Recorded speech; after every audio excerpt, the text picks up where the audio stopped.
Հետևիր էջից, դիր սրտիկ ու նայիր վիդեոն մինչև վերջ, թե ինչպես եմ սարքում նման վիդեոներ։ Գնացինք։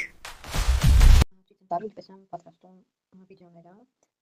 2-3 վար ծրագրերի միջոցով։ Ուրեմն ես աշխատում եմ Grok այս ծրագրով, ինձ օգնում է ChatGPT-ն եւ Gemini-ն։ Հիմա Gemini-ում մենք շատ լավ այստեղ հնարավորություններ ունենք, կարծում եմ շատերը ծանոթ են, օրինակ կերպարներ, ինչ-որ նկարներ ստեղծելու համար ստեղծում ենք Safdie։ Այստեղ նախապես դնում ենք այն նկարը, բայց ինչեւ նկարը դնելու նաեւ մեր առաջադրանքն ենք տալիս, ինչպեսին ենք ուզում այդ նկարը տեսնենք։ Ենթադրենք ես հիմա իմ գալերիայից կընտրեմ մի նկար, օրինակ չգիտեմ այս բաժակը եւ իմ այս մյուս նկարը։ Ու այստեղ կգրեմ առաջադրանք։ Ահա, այսպեսի առաջադրանք դուք նախապես մտածեք կարևորը միտքը տեղ հասնի։ Գրեցի սեղանին դրված բաժակի փոխարեն ստեղծիկով բաժակը լինի, բջջակից գույնը փոխվի, հետևի ֆոնը եւ այլն, եւ ուղարկում ենք ու սպասում ենք։ Այսինքն մեզ նախնական պետք է ստեղծենք, ենթադրենք նկար, որ հետո այդ նկարը տանենք մյուս ծրագրում ու տանք մյուս առաջադրանքը։ Ահա, հիմա եկեք նայենք հին նկարը։ Եվ այս նկարը, սա ստացվեց իմ կարծիքով գեղեցիկ, հիմա ինչ եմ անում, ես պահպանում եմ այն, այսինքն ամբողջովին դոզարդուս կլինի, ահա, սեղմում սախրանից սա պահպանեց, սա արհեստական բանականության ստեղծված կերպարն է, ես իմ նկարներից եմ ուղարկել ու այսպես իբրև ես եմ, հիմա գնում ենք Grok ծրագիրը, որով ես այդքան վիդեոներ եմ անում ու ինձ շատ հարցնում են, այստեղ քանի որ իմ լիմիտը վերջացել է, դա ցույց տամ, այս ֆոտոն եմ դնում, ինքը ավտոմատ գեներացնում է, բայց որպեսզի մենք ստանանք մեր ուզած կադրը ու խոսքը հայերեն, այստեղ էլի նախապես արդեն մեր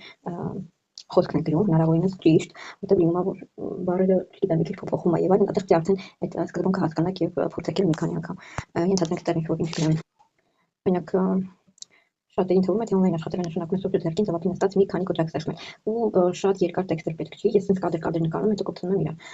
Եվ սա ուղարկում, հետո սպասում տեսնեմ ինչա ստացվում, քանի որ իմ լիմիտը վերջացել է, ես հիմա չեմ կարող արդյունքը ձեզ ցույց տալ։ Բայց ահագին ինքը հնարավորություն է տալիս մի քանի տարբերակներ վիդեոներ ստեղծել։ Եվ այս մյուս ծրագիրն էլ ինքը ինչ որ նկարը ստեղծում է վիդեո, մետա alt, մի րոպե։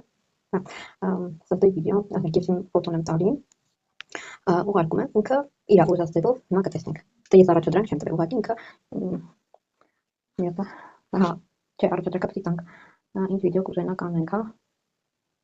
Ну, գրեմ այո, ենթադրենք։ Իդեպ հայերեն, ես հայերեն եմ շատ օգտագործում, հայերեն ավելի հասկանում եմ։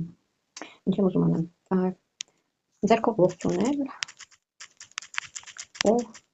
խմել բաժակից, չգիտեմ։ Նախապես այս ամենը պետք է մտածել։ Սպասում ենք։ Ահա։ Նայեք, բայց այստեղ ես պետք է ասեմ, որ կողքի այս բանը ինքը մաքրի։ Տեսեք, այստեղ ստեղծում եմ edit փոփոխել։ Գրել եմ բաժակի ավելորդ բռնակա եւ չգիտեմ, ու գնաց ահա։ Դուք կարող եք չգիտեմ, տարբեր հագուստներ ասել, որ ինչը որ ուզում եք, հա, հագուստի գույն, մազերի գույն, մի խոսքով շատ հետաքրքիր բաներ կարելի է ստեղծել, ուղղակի պետք է փորձել, մի անգամով, երկու անգամով, 5 անգամով հնարավոր է չստացվի, բացապես փորձեք, բավականին անվճար տարբերակներ ա տալի։ Ուրեմն այսպես, մտանք Grok ծրագիրը, այստեղ ընտրում ենք այն նկարը, որ ուզում ենք տեղադրենք, գեներացնենք, որ խոսք լինի, շարժ լինի, հա, բնականաբար հայերեն այս դեպքում, ուրեմն դնում ենք նկարը եւ արդեն պատրաստի այն, ինչը ուզում ենք մենք փոխանցենք արդեն խոսքի միջոցով, պատրաստի տեքստը դնում ենք եւ ուղարկում ենք։ Եվ այսպես մի քանի փորձից հետո կարծում եմ կհաջողի ձեզ մոտ, կարևորը տեքստը շատ երկար չլինի, բառերը ուշադիր ընտեղ ստորակետը, հետո օրինակ եթե թիվ ա լինում, այդ թիվը թվով մի գրեք, այլ տառերով գրեք, մի խոսքով փորձեք, կարծում եմ կստացվի, մի անգամից հնարավոր է չստացվի, բայց անպայման շատ փորձելուց, եթե ուզում եք այսպիսի բաներ ստեղծեք, նայեք, փորձարկեք, հուսով օգտակար եղա, այսքանը, բոլոր լավ օր։